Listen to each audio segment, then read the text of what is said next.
chi không mách trong tình yêu cho tôi mang cái chim chiều là gọi cho tôi nghe câu hát về biển vời cho tôi yêu những tan dần buổi chiều cho tôi mơ lúc hồn người yêu cho tôi đi khi khói sương mù đợi chờ cho tôi gần hát buồn lời thơ cho tôi gần là lời bay lang thang khắp đời khi em đến với tôi nhớ nơi một ngày cho tôi mái tóc xanh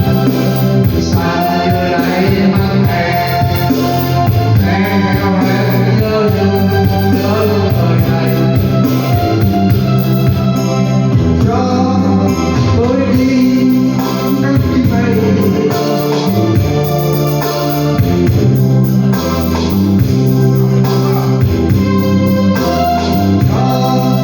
tôi đi những cánh mây trôi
khi em đến với tôi nhớ nơi thời này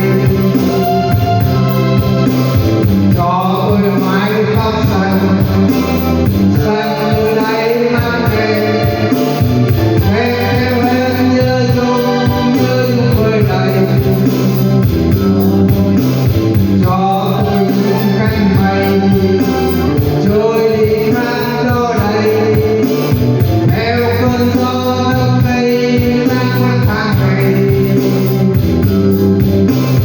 cho tôi cánh bay như khi uống rất say cho quên hết đắng cay nỗi đau thương này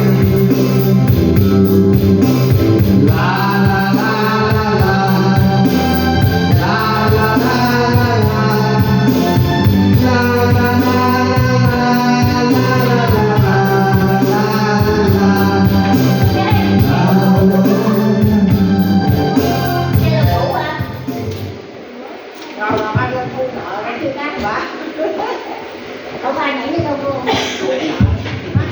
Liên tục chương trình xin mời đến hát chị Ngọc Anh. Sau chị Ngọc Anh mời ảnh xá xị chị Kim Phượng chuẩn bị.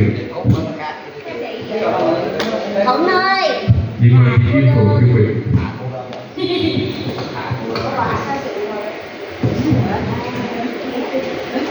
Đỡ nha. Nó có hai bài.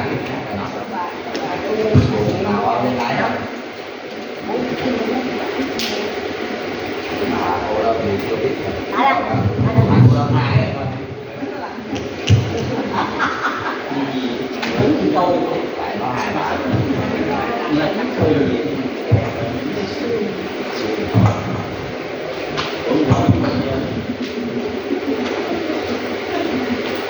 Con đóng phim nè.